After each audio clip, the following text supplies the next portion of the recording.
수고하신 우리 박종훈 목사님 나오셔서 선교 보고와 또 말씀 증거해 주시겠습니다. 말씀 전해 주실 때 큰 은혜의 시간 되시길 바랍니다. 기념비를 세웁시다라고 하는 제목으로 말씀 증거해 주시겠습니다. 목사님 나오실 때 큰 박수로 환영해 주시기 바랍니다.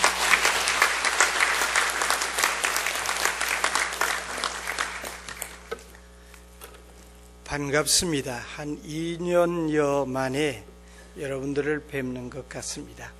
불러주신 우리 목사님 늘 고맙게 생각하고 당회 여러 장로님들과 온 교회가 저희들을 위해서 기도해 주심에 마음 깊이 감사하고 또 우리 대양교회를 위해서 늘 기도하고 있습니다.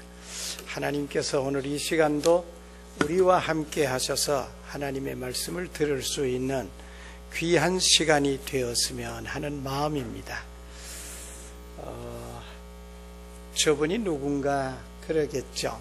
여러분들 주보를 보면 교회 선교와 사역이라고 하는 여러분들 주보 가운데 뒷면 한가운데 나와 있네요.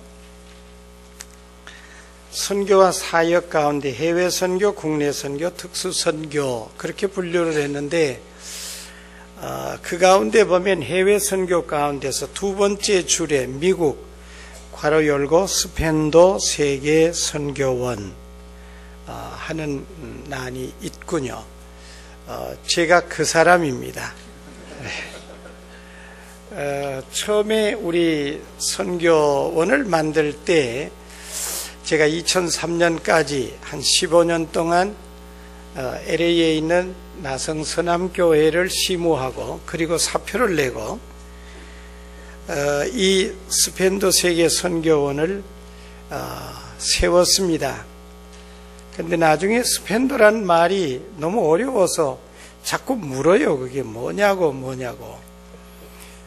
그래서 이걸 바꾸자. 그런 마음에서 바꾼 것이 오늘의 바인대학교입니다. 그러나 후원하는 그 단체는 역시 스펜도 세계 선교원입니다. 스펜도라는 말은 전제라는 말입니다. 부어드린다 그런 뜻인데 다른 말로는 관제 그런 말이기도 합니다.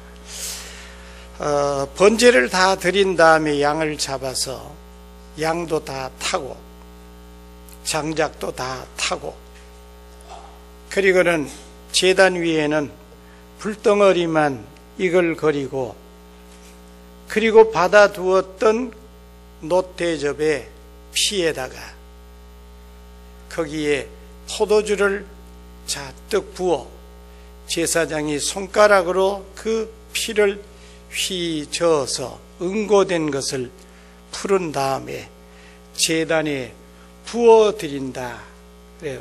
부을 관자 제사 제자 또 전제 부을 전자 제사 제자 하나님 앞에 온전히 부어드리는 제사다. 그렇게 제사를 드림으로 제사가 다 끝이 납니다. 거기서 왔던 유명한 헬라 말이 스펜도마이 그런 뜻입니다. 그게 조금 어렵다 그래서 바꾸어 놓은 이름이 제가 지금 섬기고 있는 바인대학교입니다.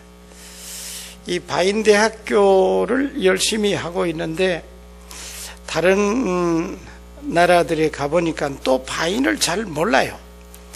VINE입니다. 포도나무라는 말인데 카자흐스탄을 한번 들어갔더니 그 세무관이 나를 보고 이제 이미그레이션에서 도장을 찍어주면서 포도주 만드는 회사 사장이냐고 그럽니다. 그래서 그래 아무 소리 안 했습니다. 뭐 그렇다 말다 그럴 것도 없거니와 그래 요사이는 또 그렇게 통하기도 합니다. 포도나무 세계에 흩어져 복음을 증거하는 뻗어져 나가는 그런 의미에서 여러분들이 아신 대로 종려나무는 이스라엘의 가장 고귀한 나무 그렇게 칭합니다. 사사기에. 그러나 포도나무는 볼품 없고 기둥감도 안 되고 뗄감도 안 되고 그냥 이렇게 뻗어져 나가지만 그럼에도 불구하고 우리 주님은 이 포도나무의 의미를 굉장히 강하게 부여를 하셨습니다. 구약 때부터 포도나무는 이스라엘을 상징하는 나무입니다. 그래서 솔로몬이 성전을 건축한 다음에 저게 들어오는 정문에다가 두 쪽 큰 문에다가 이 황금으로 이렇게 칠을 해서 발라서 그래서 새겨놓은 것이 포도나무입니다. 그럴 정도로 이스라엘 민족에게 있어서는 포도나무는 귀합니다. 에이미 에고라는 말을 요한복음 15장에 하십니다. 나는 포도나무다. 굉장히 강하게 나는 포도나무여 너희는 가지니라. 그런 말에서 온 말씀이 이 바인인데 저희가 섬기고 있는 대학교 이름이 바인대학교입니다. 이제 일을 다 마치고 지금 미국으로 들어가는 길입니다. 내일 가요. 그래서 굉장히 좋습니다. 얼마나 좋은지를 잘 모르죠. 네, 모를 겁니다. 왜 좋으냐? 미국으로 돌아가면 우리 집 사람 만나거든요. 그래서 제일 좋고 2달 반 동안 돌아다녔다가 이제 피곤하니까 가서 쉰다. 그래서 좋습니다. 여기서 출발을 해서 미국에서 한국 왔다가 라오스 들어가서 한 주간, 그 다음 베트남 하노이, 내려가서 캄보디아, 그리고는 네팔, 그리고는 인도, 그리고는 터키 끝나고 카자흐스탄 끝나고 키르기즈스탄, 그리고 몽골에 한 주간은 선교사 포럼을 인도하고 다른 한 주간은 어제 그저께 금요일 날까지는 바인대학교 강의를 마치고 금요일 날 밤에 여기를 나와서 이틀을 지났습니다. 그래 얼굴이 조금 낫고 조금 덜 피곤하고 그래 여러분들 오라 그래서 이렇게 반갑게 왔습니다. 반갑습니다. 네, 반갑다니까요. 여러분들 안 반가워도 반갑다 그러시길 바랍니다. 그럼 반가워집니다. 그게.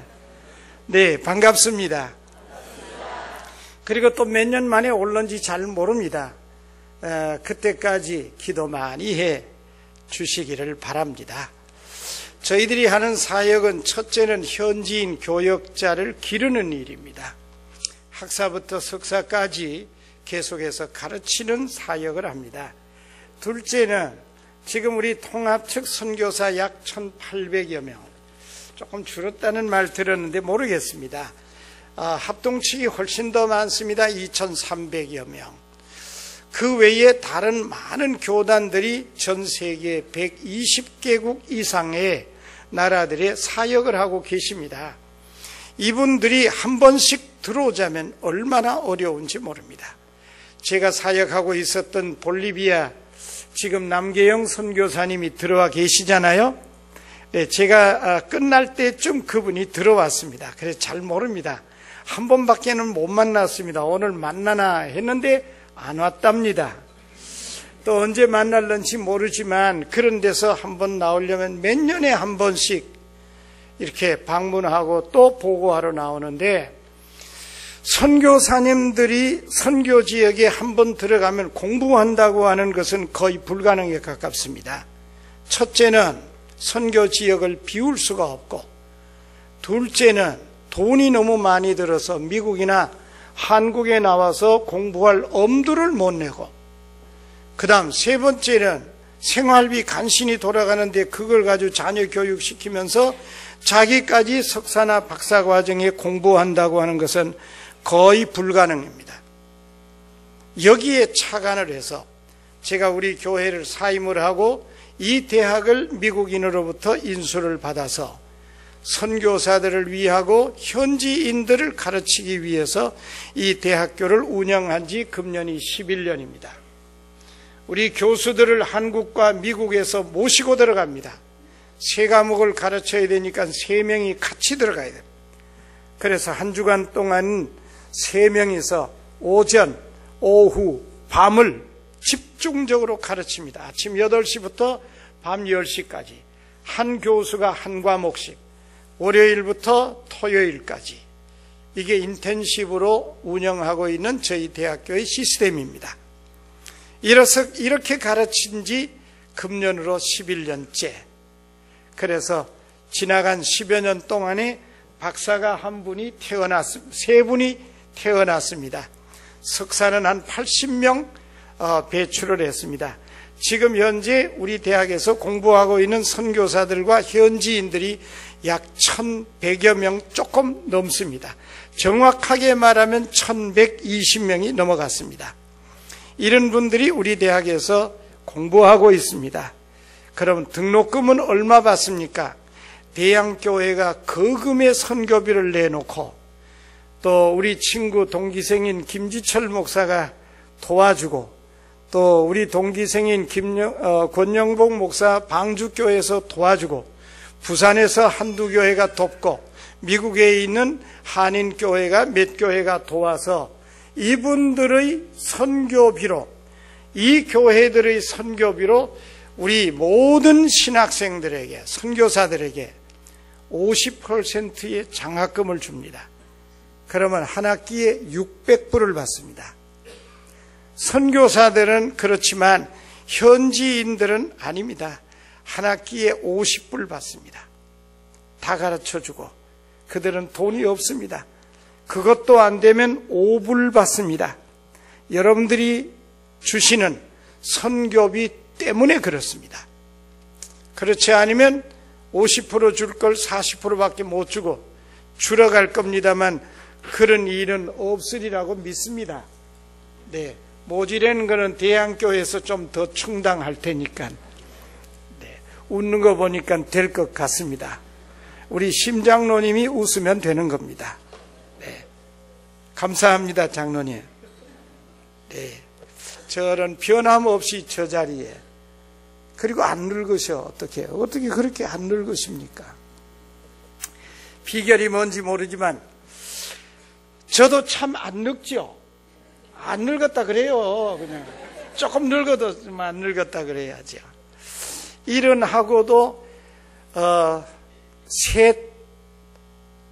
이제 한 달 지나면 생일이 옵니다.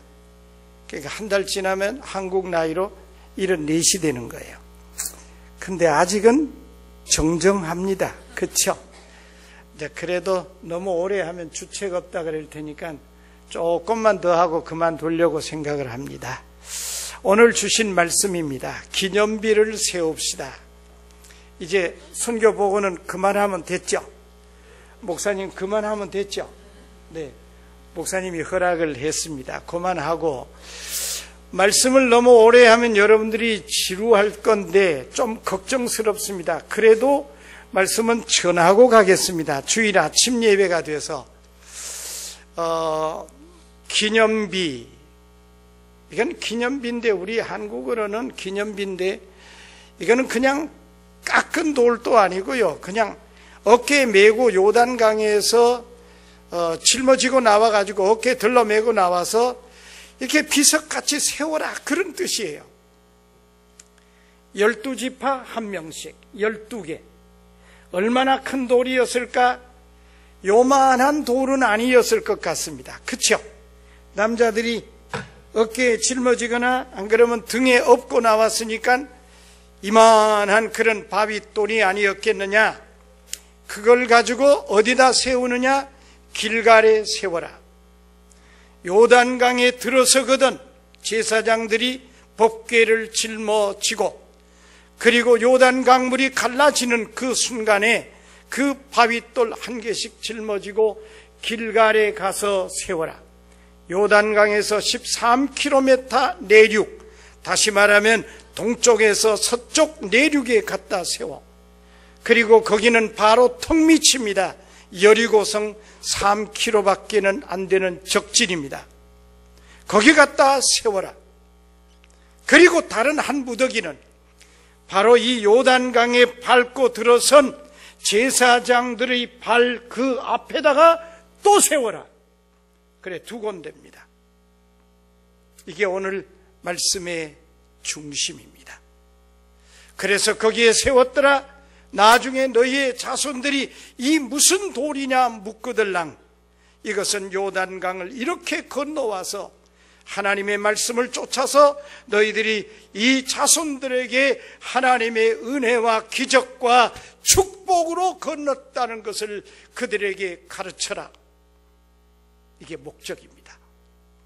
그래서 그렇게 했노라 하는 말씀입니다. 어떤 역사학자가 그런 말을 했대요. 전 세계 모든 민족 가운데서 가장 뛰어난 민족, 가장 축복을 받은 민족, 독특한 민족이 있다고 하면 이스라엘이다. 왜 그러냐? 첫째, 자녀들에게 지혜와 지식의 교육을 가장 뛰어나게 잘하는 민족. 둘째, 그 후손들에게 철저하게 신앙을 물려주는 민족이기 때문이다. 이걸 합해 보시면 됩니다. 이 교육을 어디에 근거하느냐? 탈무드에 근거하고 율법에 근거합니다. 다시 말하면 신앙에 근거한 교육입니다. 그러므로 말은 둘이지만 하나입니다. 신앙의 철저한 교육 때문에 세계 어떤 민족도 따라올 수 없는 그런 민족이 됐다. 그러면서 한마디를 더 붙였습니다. 이 세상에 가장 어리석은 사람이 누구냐? 자녀들에게 돈 물려주려고 하는 부모다. 가장 지혜로운 부모는 자녀들에게 지혜와 지식과 신앙을 물려주는가 하면, 가장 어리석은 부모는 자식들에게 돈을 물려준다. 그런 말이에요. 여러분들 어떻게 살아가시기를 원합니까? 어떤 기념비를 세우기를 원하십니까? 200만이 요단강을 건넜습니다. 흔히 말하여 요단강 도하 작전입니다.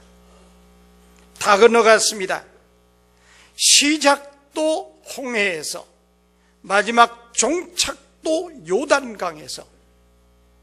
홍해를 건널 때는 하나님의 기적 가운데서 갈라지고 그리고 건너왔습니다. 그리고 첫 번째 만난 것이 시내산입니다. 이것을 흔히 시내산 언약, 모세를 통해서 율법을 주셨습니다. 이제 요단강을 건너 그렇게 일생에 온 민족이 수건했던 이 여리고성을 비롯해서 가나안 복지를 점령하기 바로 직전에 건넜던 바로 그 역사가 요단강 도하작전. 이를 첫 번째는 홍해를 건넌 다음에 율법을, 두 번째 마지막 종착점인 요단강을 건넌 다음에 주신 것은 하나님의 기념비적인 명령이었습니다. 기념비를 세워라. 왜 하나는 요단강이고 왜 하나는 길갈이냐?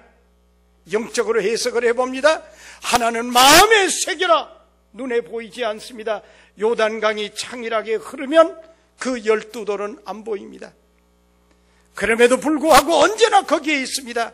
영적으로 말합니다. 오늘 우리의 마음속에 감격과 감사와 은혜에 대한 기념비적인 삶이 이루어져야 하고, 다른 하나는 언제나 우리의 눈에 보일 수 있는 하나님의 축복과 은혜를 기념하는 기념비적인 삶이 이루어져야 한다는 그런 의미입니다.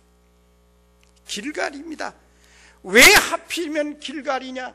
그곳 이름을 길갈, 굴러갔다, 이제는 끝이 났다, 덮어졌다, 그런 뜻입니다. 지나간 40년 고난의 생애가 끝나고 이제는 모든 것이 다 끝났느니라, 굴러갔느니라, 기억의 장소, 그런 뜻입니다. 그것이 길갈입니다. 거기에다가 세워라. 하나님을 기억해라. 고난이 지나갔느니라. 이곳에 진을 쳤더라. 200만이 천막을 치고 눈이 보이지 않을 정도로 막막하게 천막을 치고 거기에 주둔을 했습니다. 거기가 본부입니다, 여러분.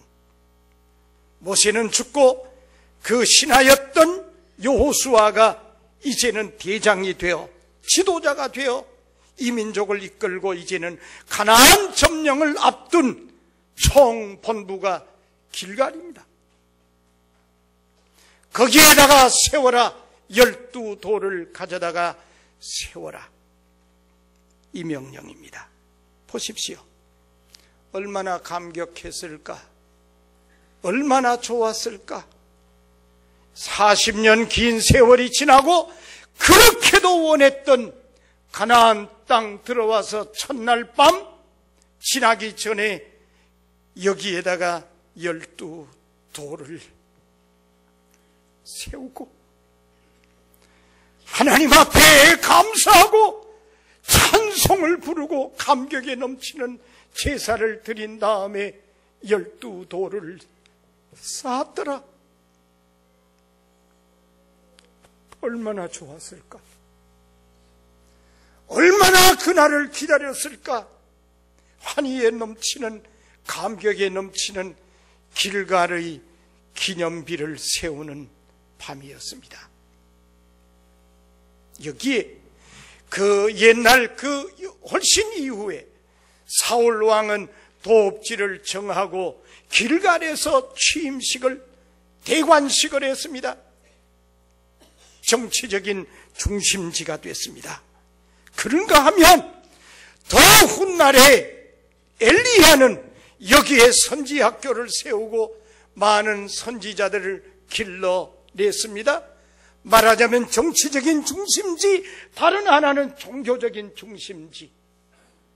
이름하여 길갈은 영적인 수도가 되었고, 그리고 이스라엘 민족의 수도가 되어 예루살렘으로 도읍지를 옮겨갈 때 헤브론을 거쳐서 예루살렘까지 길갈이 최초의 중심지였다는 사실입니다. 그러나 아닙니다, 여러분. 결론부터 얘기를 하면 아니옵시다. 하나님을 멀리 떠났습니다. 하나님의 그 은혜, 기적을 잃어먹었습니다. 잊어먹었어요. 그래서 아모스는, 아니 호세아를 통해서 첫 번째 말씀합니다. 모든 악이 길갈에서 나왔느니라. 내가 길갈을 버렸노라. 내가 길갈을 찾지 아니하리라. 내가 너를 미워하노니라. 내가 너를 쫓아내리라. 다시는 너를 사랑하지 아니하리라. 왜요? 형식적인 돌무더기만 남았기 까닭입니다. 이름만 여호와를 부르고 있기 때문입니다. 종교는 부패해졌고 제사장은 잘못된 길로 가고 있었고, 그리고 온 민족이 하나님을 멀리 떠나 이방 우상을 섬기고 있기 때문입니다.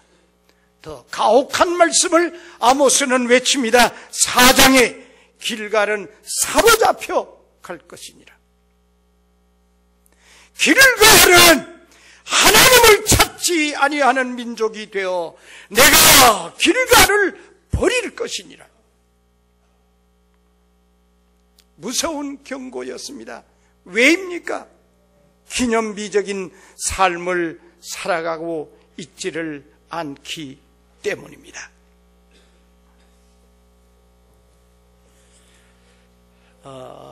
우리 한국을 위해서 선교했던 많은 선교사들,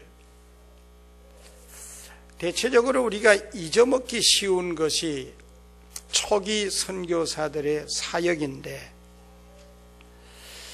우리나라의 초기 선교사들 가운데 잊지 말아야 될 것이 하나 있습니다. 제일 처음에 이렇게 돌아서 서해를 돌아가고 했었던 선교사님의 이름이 귀틀라프입니다. 네덜란드 분입니다. 그러나 이분은 정착하지 않고 다녀만 갔습니다. 그 다음에 우리 한국 선교를 위해서 많이 애쓴 선교사들은 스코틀랜드 사람들, 지금은 영국입니다만 이번에 독립을 위해서 투표를 해서 거부를 해서 역시 하나로 남아 있습니다만, 북쪽은 이 스코틀랜드, 남쪽은 영국, 그리고 서쪽 끝에 있는 것은 웨일즈, 조금 위에 올라오면 아일랜드 등등이 다 거기에 있는 영국에 속한 영들입니다. 이 스코틀랜드의 선교사로 우리나라에 오셨던 분들이 많이 있는데, 우리나라엔 안 왔지만 아프리카의 선교사의 아버지였던 리빙스톤도 이 스코틀랜드 에딘버러 출신입니다. 거기 가면 박물관이 있습니다. 그의 팔이 부러져서 맹수에게 잡아먹혀 이 팔을 붙여놓은, 이렇게 붙여야 되는데 이렇게 붙어가지고, 이렇게 붙여야 되는데 이렇게 붙어가지고 있는 요 팔뼈만 그의 박물관에 이렇게 갖다 얹어 놓았습니다. 리빙스톤의 고향도 스코틀랜드 에딘버러입니다. 또 한 사람, 우리 한국에 왔었던 토마스 선교사, 순교를 했던 이분도 역시 스코틀랜드 출신입니다. 참 고마운 분들입니다. 스코틀랜드가. 제가 2003년 총회장 때 거기를 방문해서 여러 곳을 둘러보는데 거기에 신앙의 뿌리가 있습니다. 누굽니까? 독일의 마틴 루터, 스위스의 잔 칼빈, 그리고 스코틀랜드의 잔 낙스입니다. 청교도적인 신앙을 이어가면서 생명을 걸고 종교개혁에 앞장섰던 유명한 잔 낙스. 우리나라는 사실은 칼빈의 영향보다는 잔 낙스의 장로교가 훨씬 더 많은 영향을 받아 오늘에 이르지 않습니까? 고마워해야 됩니다. 이분의 철저한 신앙 때문에 그렇습니다. 또 한 사람, 이분의 얘기를 하려고 합니다. 그분이 바로 우리 한국의 최초로 성경을 번역해서 복음을 전파해 주었던 유명한 잔 로즈 선교사. 원래는 중국 선교사. 그런데 이 언더우드나 아펜셀라가 들어오기 전에 1876년 우리 한국 사람에게 복음을 전하고 그리고 세례를 베풀었습니다. 그리고 1879년 최초로 누가복음을 번역을 해서 그 다음 마가복음, 사도행전, 로마서 등등으로 번역을 해서 우리 한국 땅에 복음을 전파해 주었던 잔 로즈 선교사. 이분도 스코틀랜드 에딘버러입니다. 외사촌 여동생이 거기에 두 내외가 선교사로 있었기 까닭에 영국만 돌려보고 가려고 그러다가 자꾸만 오빠 올라오라 그래서 올라갔습니다. 비행기 타고 밤새까지 갔더니만은 나를 여러 군데 보여주는 겁니다. 그래서 잔 낙스의 생가도 가보고 또 리빙스톤의 박물관도 가보고 하는 중에 그 한가운데 가면 공동묘지가 하나 있습니다. 그렇게 돌아다니는데 이 노목사인데 몰라요. 그래 한참 가다가 중간쯤 돼서 거의 유대인들이에요. 묻혔는 사람들이. 근데 큰 비석이 내 키보다 약간 더 큰 이렇게 큰 비석이 대리석으로 했는데 오래돼서 다 그냥 글씨가 잘 안 보일 정도로 희석되고 그랬는데 거기에다가 잔 로즈 선교사라고 썼어요. 영어로 물론. 깜짝 놀랐습니다. 동명이인인 줄 알았습니다. 그 밑에 보니까 차이나 미셔너리. 그리고 그 뒤편에 보니까 자녀들이 3명인데 전부 30살 못 넘기고 다 죽었어요. 풍토병으로 중국에서. 그래서 사무실을 찾아 들어갔습니다. 이분이 누군 줄 아느냐 그렇게 자기는 잘 모르는데 이분이 우리 한국의 선교사로 한국의 복음을 전파해 준 중국의 선교사인데 보니까 중국 선교사라고만 되어 있는데 그런 게 아니고 우리 한국 선교에 지대한 영향을 끼쳤던 분인데 이분에 대한 프로필 혹은 문서가 있으면 좀 달라 그랬더니 한 20, 30페이지를 카피를 해서 주더라고요. 그런데 두 번째 페이지를 제키니까 거기에 써져 있어요. 잔 로즈. 그리고 북경 있는 지역 동북성에서 사역을 하다가 한국에 선교를 해준 선교사 한마디예요. 한 줄이에요, 한 줄. 그래 다 읽고 난 다음에 들어갔습니다. 사무실에 이렇게 내가 부탁을 했습니다. 내가 한국 사람인데, 한국 목사인데, 지금은 미국 살지만 그렇습니다. 아이 그러냐고. 이분 한국 선교라는 말을 한마디도 여기에 쓰지를 않았는데 내가 여기다가 비석을 좀 해주고 싶은데 할 수 있느냐? 오케이. 그러냐고. 그럼 어떻게 하면 되느냐? 비석이 이렇게 섰으니까 그 밑에다가 판을 해놓으면 됩니다. 그렇게. 그래, 옆으로가 한 90cm 넓이, 80cm? 그래, 여하튼 그래요. 그리고 높이는 이건 거의 1m 한 60, 70 되니까. 밑에다가 판을, 요거면 넓이만 침, 한자 반, 이렇게. 그렇게 해놓겠다고. 그랬더니, 아이, 그러라고. 돈이 얼마나 듭니까? 900불. 오케이, 900불 낸다. 그래, 900불을 주고. 뭐라고 쓰실 겁니까? 내가 오늘 저녁에 써가지고 내일 아침에 오면 안 되겠냐고. 아, 그러면 된다고. 요 안에만 쓰면 된다고. 넘치면 안 되고. 그래서 알았습니다. 내일 아침에 오겠다. 그래서 써가지고 갔습니다. 잔 로즈 미셔너리. 이분은 우리 조선에 복음을 처음으로 성경을 번역해 전파해 준 선교사에게 우리 한국 교회와 한국 모든 그리스도인들은 머리 숙여 감사합니다. 그렇게 썼습니다. 이제는 스코틀랜드 에딘버러 한가운데 있는 묘지에 가면 그 비문을 보게 될 겁니다. 자녀들 모두를 중국 땅에 설원도 성혼도 시키기 전에 그 땅에 묻고 오직 복음만을 위해서 살다가 더더군다나 우리 한국 땅에 처음으로 선교사들이 들어오기도 전에 성경을 번역해서 전파해주고